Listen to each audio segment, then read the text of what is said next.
반갑습니다. 감사합니다. 와주시고. 오늘은 가장 이 세관에서 많이 이렇게 이야기되고 있는 것 중에 하나인데, 사람이 살아가면서 제일 어려운 게 인간관계, 대인관계라고 합니다. 대체적으로 이렇게 다 말하고 있다고 합니다.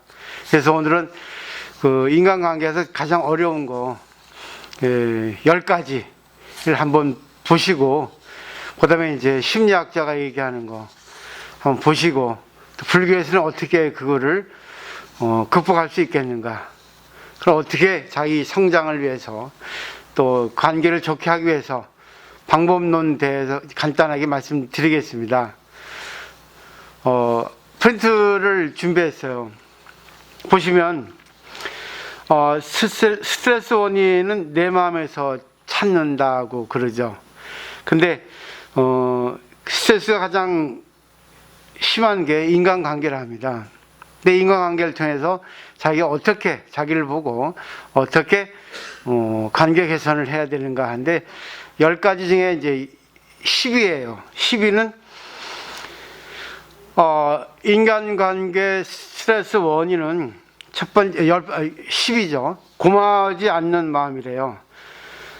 나한테 당연히 이렇게 해줘야지, 이런 생각이 있답니다.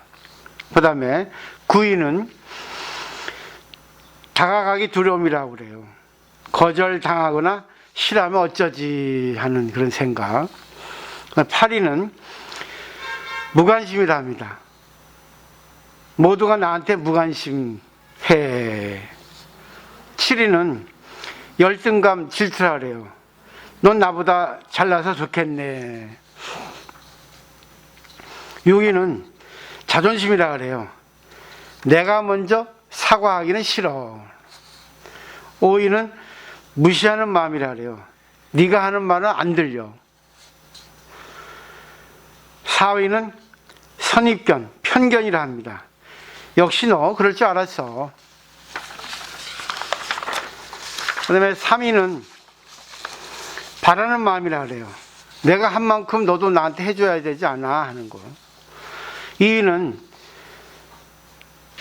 진실하지 않은 이중 마음이라 그래요. 착한 척, 미안한 척.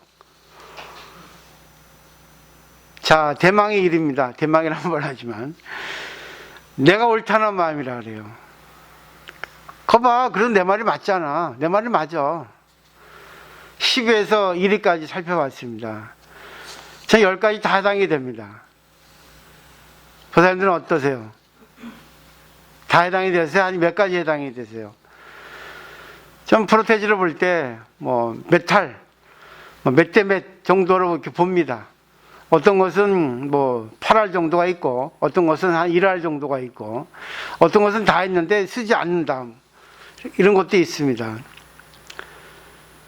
아마 여러분은 다 해당되지 않을까 생각합니다.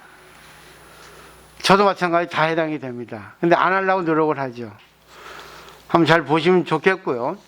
그 다음에 애덤 그란트라고 하는 미국 심리학자, 아주 최연소 조직 심리학의 대가랍니다. 이분이 여러 가지 얘기를 한 것 중에 뽑아왔습니다. 이해는 이해고 선함은 선함이다. 이해는 이성의 영역이고 선함은 감정의 영역이기 때문이라 그럽니다.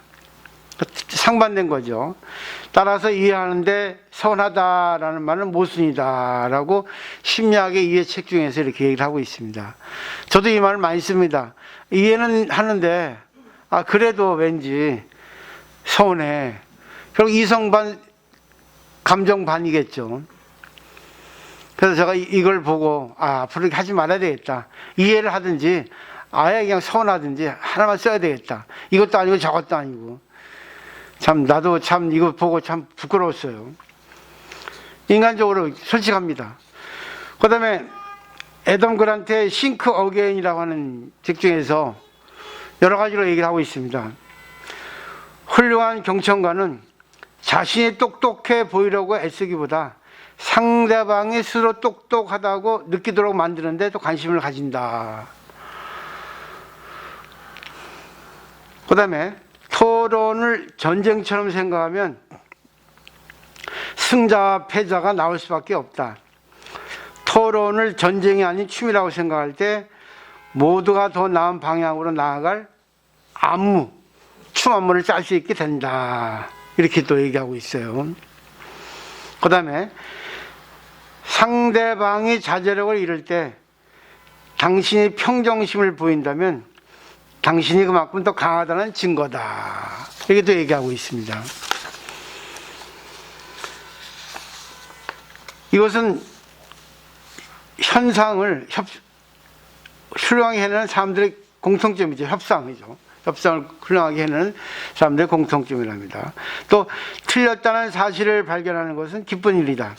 그 발견은 몰랐던 사실을 새롭게 배웠다는 뜻이기 때문이다. 그 다음에 오랫동안 당연하게 여겨왔던 가정을 의심하라. 다시 생각하기로 버릴 시점을 아는 것이 인생의 지혜다라고도 얘기하고 있습니다. 그 다음에 자기 마음을 바꾸지 못하는 사람은 그 어떤 것도 바꾸지 못한다. 변화 없이 발전은 불가능하다. 심리학자가 얘기하고 있습니다. 근데 한번 상기해 보시면 제가 평소에 매일같이 얘기하는 것들입니다.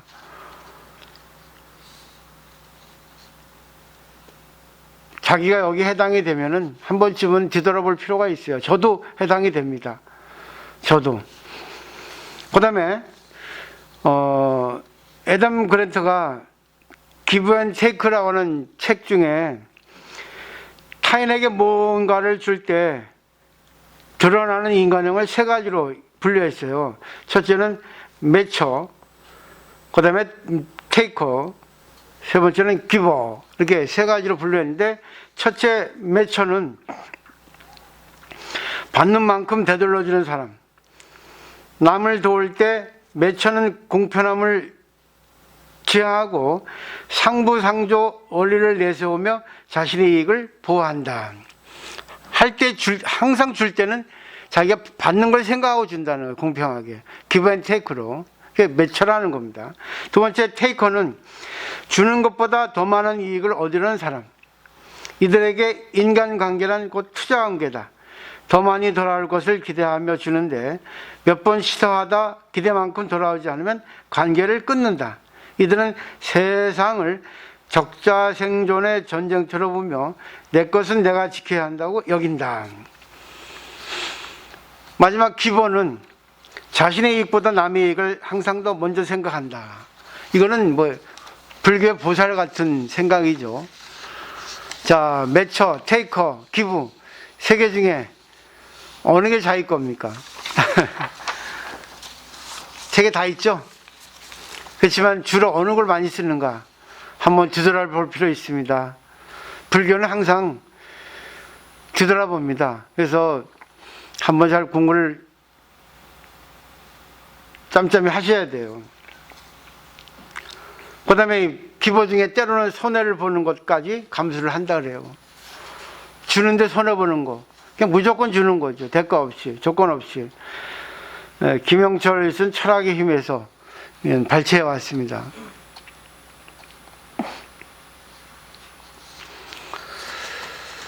그 다음에 법구경 336, 337, 338구가 있는데 336구는 약오차세계, 항난항애역, 우거자재락, 여수적 연nhập입니다. 연nhập. 만약 이 세계에 있어서 애역을 항복하는 것을 참 항복하기 어려운 게 있습니다. 근데 그거를 항복받으면 이 세계에 있어서 애역 같은 거, 애역의 애역, 항복받기 어려운 애역을 항복받으면 우고는 근심, 괴로움, 이 저절로 재락, 떨어진다는 거예요. 그게 마치 연잎에서 물방울이 떨어지듯이. 그러니까 이 세계에서 애욕만 제거를 한다면, 애욕만 떨어뜨리면 근심 고통은 없어진다는 거. 그 애욕은 이성 간의 애욕이 아닙니다. 탐욕이에요. 탐욕. 자기 중심적인 생각. 내가 이렇게 하고자 하는 욕망. 근데 그게 자기 입장만 생각하는 거죠. 상대 입장 생각하지 않고 오로지 자기 중심이에요. 이것 때문에 문제가 되는 거거든요, 사람은. 내가 우선하고 싶다 하는 것, 그런 거죠.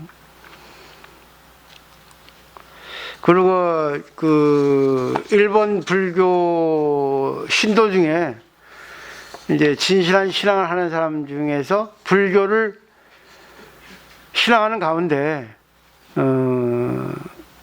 도반하고 또 스님하고 관계 속에서 한마디 들으면서 자기가 깨달은 내용이 있다래요. 자기가 깨닫고 내가 나를 바꿔야겠다. 새로 태어난 그 말 한마디가 있는데 4가지만 들고 왔습니다. 첫 번째는 문제 해결을 기뻐하는 것이 꼴이 되고 있지 않냐 그거지. 당신은 문제 해결만 해결하려 하지 않냐 그거예요. 그 말을 듣고 깨달았다는 겁니다. 맞네. 문제 해결만 바라고 있었네. 거기가 급급했네 그거죠.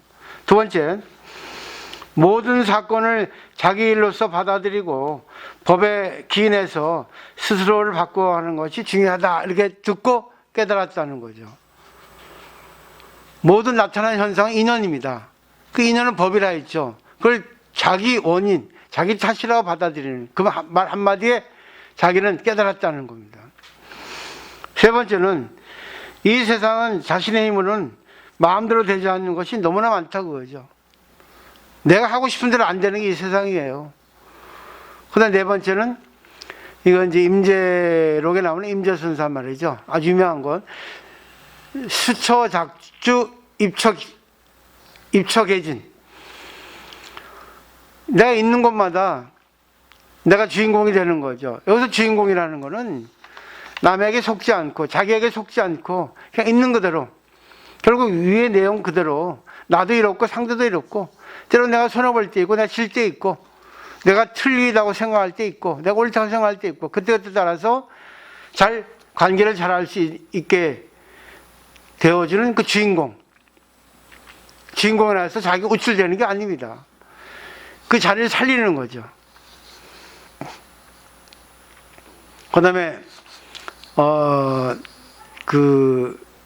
많은 고인들이 많은 분들이 이렇게 이 세상의 문제는 제도, 법보다는 사회법보다는 덕이 우선하는 것이 좋다. 그래서 가져왔어요. 덕이죠, 덕. 복덕. 덕에 대신하는 제도는 없다. 깊이 믿어야 할 것이다. 아니, 덕이 있기만 하면 제도는 도움이 되기는커녕 오히려 방해가 된다. 무슨 법이, 무슨 제도 필요해요. 필요 없어요. 약속 같은 것도. 덕만 있으면 돼. 덕이 뭐겠냐 그거예요. 그 다음에 금전보다도 덕이 필요하다. 사람에게 덕이 있으면 제도는 필요하지 않을 뿐 아니라 사람과 사람을 잇는 방해가 된다고 말했습니다. 제도가. 그러니까 요즘 세상에 덕이 있어야 되는데 덕이 없어요. 정치인들은 물론이고 일반 사람들은 그러고 심지어 요즘 뭐 밴드나 매스컴 보면은 전부 남 공격하는 거. 그리고 관계에서도 상대를 이기려고 하는 거. 그건 덕이 아니에요. 그거는. 이 덕이라는 거 글자를 파자해보면 행할 행자에 14가지 마음이거든요. 14가지 마음을 일심으로 행한다는 건데 14가지 마음이 이제 불교적으로 해설하면 8정도 6바라밀 플러스하면 14가지 숫자가 됩니다. 결국은 8정도도 그렇고 6바라밀도 그렇고 자기 중심을 버리는 거예요. 아집을 버리는 겁니다. 오늘 몇 가지예요. 저도 이 준비하면서 제 자신을 뒤돌아봤어요. 과연 내가 이 자리에 있을 자격이 있는가? 계속 있어야 될 것인가? 어떻게 해야 할 것인가? 요즘 그런 생각을 많이 해요. 기도하면서도. 그리고 또 왜 그러냐면 뭐 금방도 보셨지만은 제 몸이 이상해요. 갑자기 좋았다, 갑자기 아프고, 갑자기 어지럽다가, 또 갑자기 괜찮다가, 열났다가 추웠다가, 하루에 몇 번씩 그럽니다. 또 목소리가 또 잠겼다가 또 맑았다가. 좀 전에 기도할 때는 잠겼잖아요. 지금도 괜찮고. 제 몸을 제가 모르겠어요. 너무 변화가 심하니까 저 자신도 이제 자신이 없어지더라고요. 그래서 이제부터 공부를 열심히 해보자. 할 때까지는 해보고, 내가 무슨 자격이 있나, 지도자로서. 그냥 내 공부, 내 수행을 하는 것이 옳다. 이것이 맞는 길 아니겠는가. 나보다 다 똑똑한 분들인데 무슨 내가 뭘 지도를 하겠는가. 지도해봐야 반발만 있을 뿐인데 한 생각을 했어요. 그건 제 자신을 뒤돌아보는 겁니다. 그래서 한번 보사님도 생각해 보십시오. 이 오늘 내용들 자기에게 해당되는 게 많을 거예요. 자기 자신을 속일 수 없거든요. 자기 자신을 속인다 하더라도 상대방의 말을 듣다 보면 나한테 있던 거 아니야? 이렇게 하는 또 생각이 미치거든요. 그래서 공부는 자기 혼자 하는 게 아닙니다. 같이 하는 거죠. 제가 이 오늘 준비한 내용들을 정말 순수하게 진실되게 한 받아들여 봐 주세요. 저도 마찬가지예요. 저도 저 수행자잖아요. 저도 스님이잖아요. 이제 이렇게 해야 된다 생각한 겁니다. 너무나 말이 범람하고 너무나 애욕, 욕망, 탐욕이 너무 날뛰고 있거든요. 그러면 결국은 언쟁밖에 없어요. 어느 것이 옳고 그른 거는 있겠지만 어느 것이 되어도 관계없거든요. 부산시장, 서울시장 해서 했는데 누가 돼도 관계는 없어요. 다 우리나라 사람들인데. 그렇지 않아요? 물론 자기가 지향하는 사람이 있을 수도 있겠지만 사실 그래요. 이거는 시민의 마음이니까 누가 돼도 관계없습니다. 여당이 됐든 야당이 됐든 되면은 그분에 대해서 존경을 해야 돼요. 저는 생각합니다. 그때그때 인연이니까 항상 주어진 것에 정말 감사의 마음을 가지고 그걸 통해서 자기를 뒤돌아보는, 그리고 자기가 사회를 위해서 조금 이제 책임 있게 좀 나설 수 있는, 이바지할 수 있는 그런 자기가 되었으면 하는 바람이에요.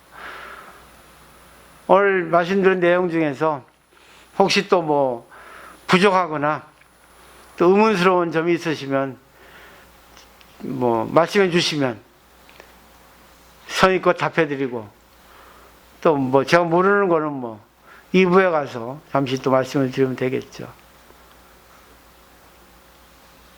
마치도록 하겠습니다. 네.